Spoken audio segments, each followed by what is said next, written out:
Oi, sétimo ano, tudo bem com vocês? Meu nome é Graziele e a gente vai dar continuidade sobre povos africanos, né? Primeiramente, para a gente entender que a África, ela é um continente bem diversificado. Por que isso da África, né? De acordo com a visão histórica, a África é o berço da civilização. Mas para a gente poder entender, a gente vai estudar alguns países da África, não todos. São aqueles países que eles contribuíram para a nossa cultura, né? Que faz hoje parte da nossa história. A África, ela é um continente diversificado, ela possui vários dialetos, tanto os dialetos que foram desenvolvidos dentro das suas comunidades, como aqueles também que eles receberam pela herança de seus colonizadores. No mapa aqui vocês podem acompanhar que foi dividido os principais reinos da África, que é os reinos que a gente vai trazer aqui e dar um destaque, que é o Songhai, Gana, Mali e Yorubá.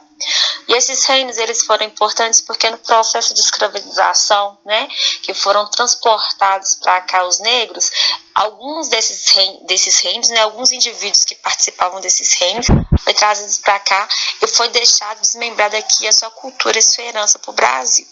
A gente vai destacar agora alguns reinos para a gente poder conhecer. A África pode ser dividida em duas grandes partes, né, regiões. A primeira é do norte, que é conhecida onde fica concentrado o Egito e Cartago, e a região hoje que é setentrional, ou África subsaariana, que é a África que a gente vai destacar aqui agora, porque a gente vai trazer alguns reinos, né, que foram importantes para poder contribuir para a cultura nossa brasileira. A África, ela não se constitui sozinha, né? Antes a gente entende, né, na história antiga que existiam nômades, né?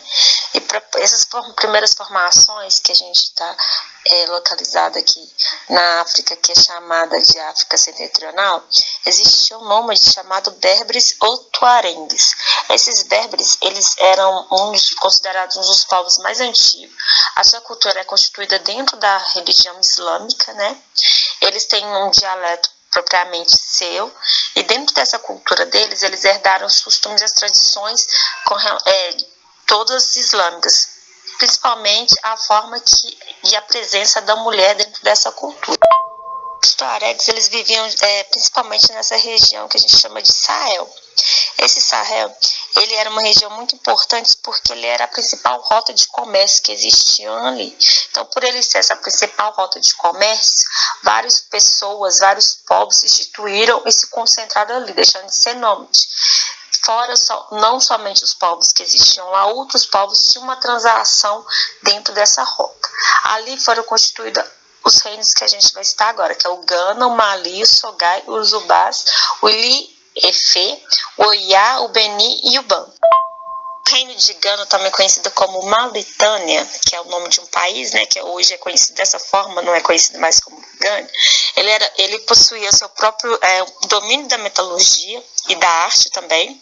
Eles tinham grande recursos de ouro, tanto que eles nem se importavam tanto com o ouro, né? O ouro era como se fosse algo comum dentro da comunidade deles.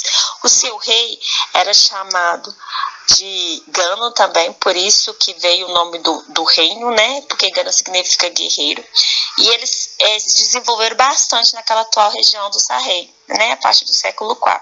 Foi que começou a formar esses agrupamentos e constituir o reino Gana. Porque o reino Gana não era constituído somente de um pequeno estado, mas eram várias cidades ali aglomeradas. A partir de um período ele foi se enfraquecendo e posteriormente, né, o reino do Mali dominou aquela região e se introduzindo dentro daquela cultura de Gana. Falando do reino de Gana, para eles poderem constituir a história deles, era tudo passado através da oralidade. Então eram histórias que eram contadas de pais para filhos. Então tudo que foi instituído, todos os conhecimentos que tem, era a partir da oralidade. Um dos últimos mansas que existiram dentro dessa instituição do reino de Mali, o Kandu Mansa, ele instituiu várias escolas, inclusive faculdades. Ele contribuiu tanto culturalmente para o país, como também politicamente, e religiosamente, construindo mesquitas, né?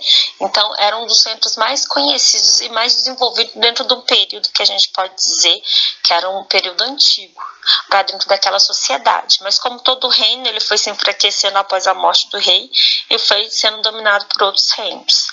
Na próxima aula a gente vai ver os demais reinos que foram aqui citados, né? Espero que vocês tenham entendido. Eu vou estar à disposição de vocês.